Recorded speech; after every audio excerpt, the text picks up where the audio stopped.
So tapos na natin guys ikabit lahat ng lahat ng wire niya. So hi guys, ito ngayon dumating na yung BMS natin. Ito yung active balance natin is dumating na rin. So ano yung active balance? Ito yung active balance natin. At yung battery natin yung 12 volt na system natin gagamitin para sa Starlink. Yung ano kasi nito is na may nagpagawa naman sa atin is para sa Starlink. So ngayon lalagyan na natin ng ng BMS at active balance. So kung makita nyo, ito yung BMS natin, bagong dating lang. So yung 100 amp. So ito. So kung nagusto bang mga ganitong video, pakipundit mo na yung like and subscribe. Pakita rin yung notification bell para updated ka sa ating mga video na ina-upload. So start na tayo guys, ikabit na natin yung BMS. So kung gusto niyo bumili ng ganitong BMS, ilalagay ko yung link sa description ng ating video. So tanggalin muna natin. So marami tayong stock dumating ngayon mga battery. So marami yan dun. So ito yung natin, ilalagyan natin ng BMS at active balance. Kasi ngayon gabi itetest natin sa Starlink kung ilang oras yung kakayanin nito. So itetest na, may nagpa-request kasi sa atin na itest daw kung ilang oras yung kakayanin ng ganitong kalaking battery pack. So mamaya itetest natin. Ito yung Starlink natin. So i-charge muna natin to sa inverter is nadi ito. I-charge natin dun. So ngayon ikakabit na natin yung BMS at active balance. So kung makita nyo dito sa sa wire ng BMS at active balance, pinagdugtong ko na. Lagyan ko ng terminal. Ito, terminal. Tsaka yung para sa para sa active balance at saka para sa BMS. So pinag-isa ko na. So kung gusto niyo ganito, hindi na kayo mag-solder, kung magawa ka ng battery pack, sosobrahan yung tabing wire. Ito. So ganun lang guys. So ang first hanapin natin, yung gagawin natin dito, kuha kayo ng testel, hanapin nyo yung kung saan yung negative and positive niya. So kuha kayo ng testel. So iti-test natin kung saan yung positive. So ito yung positive, main ng positive, tsaka dito yung main ng negative. So yung next na gagawin natin dito sa BMS, sa wire ng BMS sa active balance. So ito. So ito yung main ng negative. So siyempre, ito yung first na ikakabit natin yung wire ng BMS natin. So dito natin ikabit. So wala akong first. So ito yung gagamitin natin for temporary. Kasi hindi na ako naghahanap ng tools kung saan ko ito nalagay. So dito natin ikakabit yung main ng yung wire ng black, color black. So para hindi kayo malito guys, magsisimula kayo sa wire color black. Kasi lahat ng lahat ng wire ng BMS yung BMS is red na. Makita ito. Itong wire niya. So red dot. So dito ka magsimula sa black para hindi kayo malito. So yung next ilalagay natin ito. So ito yung first, so second. So number 2. So yan ang ilagay natin guys. Number 2. So ilagay naman natin dito. So unit natin ng ito yung kailangan natin.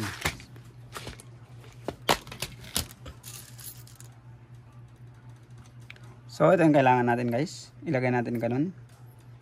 Pero sa mga kung marunong kayo mag-solder, pwede kayo mag-solder. Pero kung hindi ka marunong, pwede yung gayahin yung ginawa ko.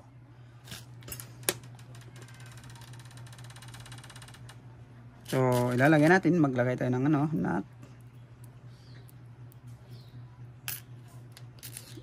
Ito guys. So ikabit natin dito sa yung wire. Yung next sa pagkabit para hindi kayo malito, kasi kaya nga sinabi ko kanina, kung nagsisimula kayo dapat sa color black, kasi kung pag nakabit na yung color black, tapos yung susunod naman dito sa wire ng BMS ito para hindi kayo malito guys. So lagay natin. So mamaya natin to higpitan na. Tuloy-tuloy lang tayo kasi gagamitin kasi natin to pang test sa Starlink kung ilang oras. May nag-PM naman kasi sa atin dapat daw gawan ng video kung ilang oras yung kakayahan ng battery niyan para sa Starlink. So yung next natin dito 1, 2, 3. So sa 3 na tayo. So dito sa sa wire ng active balance, yung susunod din number 3 din. Kasi pinagdugtong na natin, oh. Isang ano na lang, isang connection na lang. So ilagay naman natin dito. So pag-check lang kung hindi na ba nagano yung wire. So pag-double check lang. So okay na, nice na. So ilagay natin dito. Siyempre need natin ng ito. So mamaya guys, higpitan natin yung ano, yung bolt niya. Mamaya, higpitan natin yung nut. Kuha tayo ng Philip mamaya. So para madali lang tayo pakita ko sa inyo kasi yung mga iba nagmamadali kasi hindi naman manonood yung video kung matagal. So sa next natin is saan na tayo? So makita nyo. So 1, 2, 3, 4. So 4 na tayo dito sa color white na tayo sa active balance. So dito kasi red naman to lahat. So 1, 2, 3, 4. So sa 4 na tayo. So ilalagay natin dito guys, dito.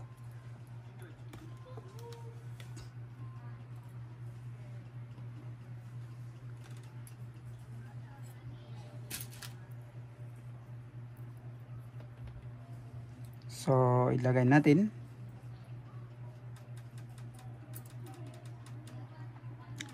So inuulit ko guys ha, pwede kayo magsolda. Pwede hindi gaya yung ginawa ko. Kasi kung marunong kayo magsolda, pwede kayo magsolda. Pero kung para sa akin mas kasi mas madali pag ganito. Para sa akin hindi na natin kailangan isang anhon na lang. Isang gawaan na lang. So yung sa last natin, ito yung main ng positive. Dito sa BMS, ito yung main ng positive. So ito yung last. So dito natin ilalagay kasi dito yung main ng positive natin dito. So dyan natin ilagay guys, dito. So dito natin ilagay yung ano, yung main ng positive. So need natin dito is Philip. So hanap muna tayo ng Philip guys. So ito lang. Ito. So tanggalin natin yung screw.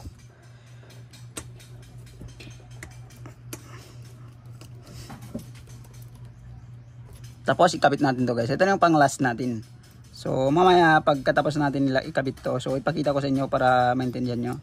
Para makita nyo talaga kung paano yung tamang pagkabit ng BMS. Kasi pag nagkamali kayo guys, baka masira yung BMS nyo. Or masusunog yan eh. Sayang naman kasi yan, mahal naman. Mahal pa naman yan. Active balance nasa 800 yan ngayon or 700. Depende rin kasi sa seller eh. So dito tayo guys, i-demo ko ulit sa inyo. Pakita ko sa inyo. So yung first natin, yung hahanapin nyo, kaya nga sinabi ko, yung first hahanapin nyo is kulay black yung wire. So ilalagay natin sa main ng positive. So yung number 2, ito. Yung susunod sa black, dito natin ilagay. So 1, 2. So yung susunod is number 3. So 1, 2, 3. So dito sa number 3. So yung susunod naman is number 4. So dito sa 4. So yung last is yung main ng positive. So ito. So para makasigurado tayo na hindi talaga magbaliktad yung paggawa natin. So kuha tayo ng testel. Ite-test natin para sure talaga. Pagkasabihin nyo, hindi ko pinakita na kung tama ba. So ipakita natin. So ito yung tester natin. So makita ba yan dyan? Makita naman. Wala kasi kung kasama nagbibideo guys. Sensya na ha. So gusto ko lang pakita talaga sa inyo. Kasi marami kasi nagpipm sa akin paano daw yung pagkabit. So ngayon ito-test natin. So yung ilalagay natin dito is yung color. Ito na tumak. So ito to. So yung ilalagay natin dito is yung color black dito sa kulay ng black. So kasi lahat naman min red na. So ngayon ito-test natin. So kung makita nyo is 3.3, 6.6, 9.9. So 9.9. So yung last is 13.2. So ibig sabihin guys, tama yung paggawa natin. So ito siya. So ayan na yan. So yung next naman ilalagay natin yung ano, yung BMS, kung saan natin ilagay. So ilalagay natin ngayon yung BMS. Siyempre ilalagay natin yan.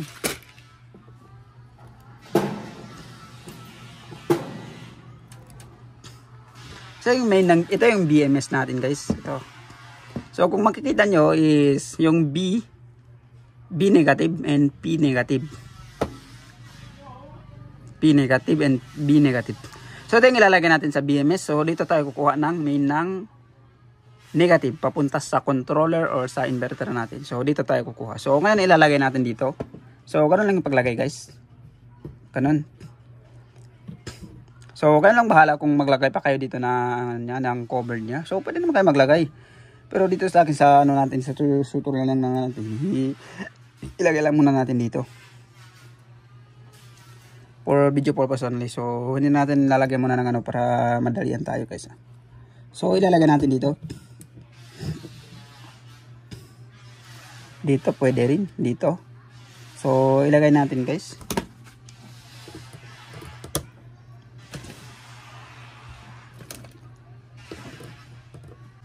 So ilagay natin guys ito. Tanggalin natin yung screw tapos ibalik lang natin. So ilalagay na natin. So mamaya i-test natin yan para makita nyo talaga na tama yung paggawa natin. Para makita nyo tama yung pagkabit. So ilagay lang natin. So mamaya natin ipitan yan lahat pag okay na. So yung next gagawin natin is paano to ikabit. So dito sa pagkabit guys, hindi naman yan papasok pag hindi tama yung paglagay nyo dito sa BMS natin. So ngayon ilalagay natin dito sa BMS. So ganun lang yung paglagay guys.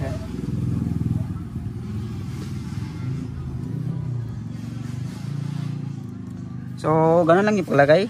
Pasok nyo lang ganun. O yung dito yung yung parang ano na dito sa taas. So hindi naman papasok pag baliktad. Pag nakaganon hindi man yung papasok. So ipasok lang natin.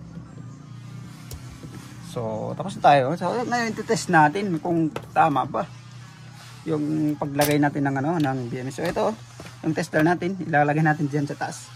So kung makita niyo dito yung min ng negative natin, positive dito. So ito yung dito tayo kadugtong ng BMS, kukuha ng min ng negative. So try daw natin. So kung makikita niyo guys is 13.2. So yung kanina is yung try daw natin ilagay dito sa. So 13.2. So ibig sabihin tama yung paggawa natin guys. Wala yan problema. So sa mga baguhan, pwede niyo gayahin yung yung video na to kung gusto niyo matuto gumawa ng mga LiFePO4 battery. Yung battery na to is para sa installing natin guys. May nagpa-order naman sa atin. So tanggalin natin. So yung next gagawin natin yung ito, yung active balance natin guys.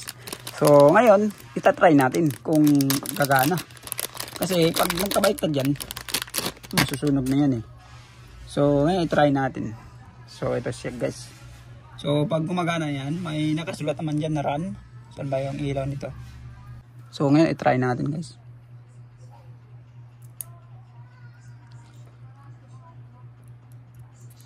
So kung makita nyo is run na siya. Ito pa lang sulat nyo. So okay tayo guys. So ibig sabihin okay yan yung paggawa natin. Wala yung problema. So ngayon higpitan natin tapos ayusin natin yung yung position ng BMS at saka ito yung paglagyan natin dito. So ayusin natin yan. So tanggalin muna natin ito guys. Tanggalin muna natin. So pinat-push nyo lang yung ito para matanggal. So tanggalin natin. Ayusin muna natin guys. So ito na siya. So tapos na tayo dito. So ang dali lang magkabit So ito na siya guys. Tapos na natin ikabit ang BMS niya at saka yung active balance niya. Ito na siya. Tapos na natin i-wiring lahat. So kaya lang bahala maglagay kung anong mga technique sa paglagay ng sa pag-arrange ng wire at saka sa paglagay nito. Carton lang yan nilagay ko diyan. So kaya lang bahala kung anong mga technique niyo sa pag para maganda sa tingnan. So hindi pa kasi dumating yung yung ganitong tape natin. So antayin na lang natin saka natin to ibabalot talaga. Ito na siya. So ngayon ita-try natin i-charge sa snadi. Tapos pag 6 PM try natin isaksak yung Starlink kung ilang oras, kung kaya na ba niya whole night. So may nagpa-request kasi sa atin try daw na kung kaya niya ba talaga whole night yung Starlink sa ganitong setup, sa ganitong kalaking battery. So hanggang dito lang tayo guys. So kung gusto niyo makita yung kung kakayanin ba yung Starlink na whole night, so sa next video natin. So kung gusto mo ganitong video, pakipindot yung like and subscribe. Pag-hit na rin yung notification bell para ma-update ka kung may bago tayong video na ina-upload. So thank you for watching.